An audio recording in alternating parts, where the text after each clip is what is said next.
Assalamualaikum warahmatullahi wabarakatuh. Perkenalkan, nama saya Zakia Aldeyo, NIM 200423110 dalam mata kuliah pengembangan organisasi yang diampu oleh Bapak I.I. Permana, STMT. Saya akan mempresentasikan intervensi pengembangan organisasi. Yang akan kita bahas adalah pendekatan dasar intervensi, intervensi struktural, intervensi kultural. Teknik pengembangan organisasi. Yang pertama, latihan kepekaan. Yang kedua, pembentukan tim. Yang ketiga, survei umpan balik. Yang keempat, transkripsi analisis. Yang kelima, intergroup activities. Yang keenam, konsultasi proses. Yang ketujuh, stakeholder making. Model pengembangan organisasi. Yang pertama, pengenalan persoalan. Yang kedua, analisis organisasi. Yang ketiga, umpan balik.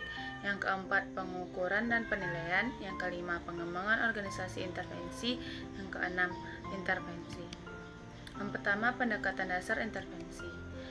Pengertian intervensi. Intervensi merupakan serangkaian kegiatan untuk menetapkan cara-cara apakah yang patut digunakan untuk merencanakan perbaikan berdasarkan masalah yang ditentukan dalam proses diagnosis dan pemberian umpan balik. Intervensi sebagai suatu kegiatan perbaikan yang tercerna dalam proses PO.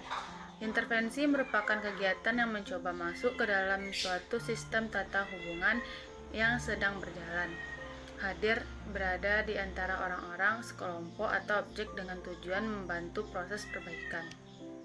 Rencana intervensi, kesiapan klien melakukan perubahan, kepastian bahwa perubahan masih dalam batas kekuasaan dan kewenangan organisasi, kesiapan sumber-sumber internal dalam membantu mengatur, memonitor, dan memelihara proses perubahan. Yang kedua, intervensi struktural. Intervensi struktural atau teknostruktural merupakan teknik perubahan yang berfokus pada isu teknologi dan struktural. Intervensi ini semakin relevan karena pasar dan teknologi yang cepat berubah di era saat ini. Pada umumnya, intervensi ini digunakan untuk mengubah desain struktur transisional menjadi fleksibel.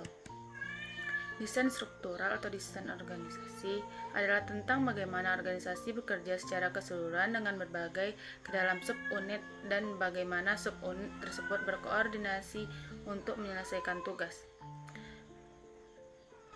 Employee yang berikutnya, Employee Involvement atau AA. AA merupakan konsep yang berkaitan dengan partisipasi, komitmen, dan kerja karyawan.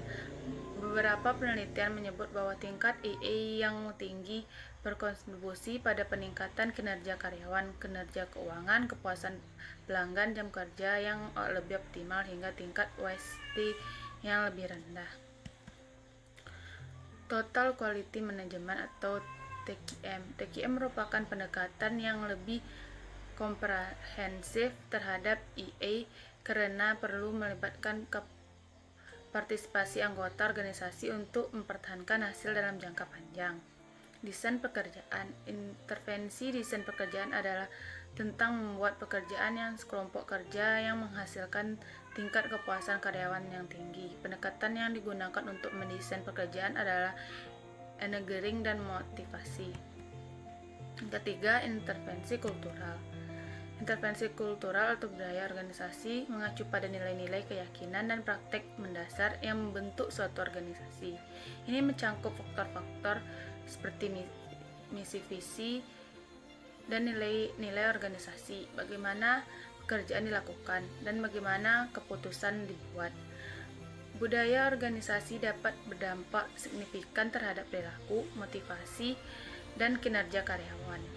Intervensi PO dapat menyelaraskan budaya organisasi dengan tujuan dan nilai-nilainya setara, menciptakan budaya yang mendukung misi dan visinya. Sekian presentasi dari saya. Saya ucapkan terima kasih. Assalamualaikum warahmatullahi wabarakatuh.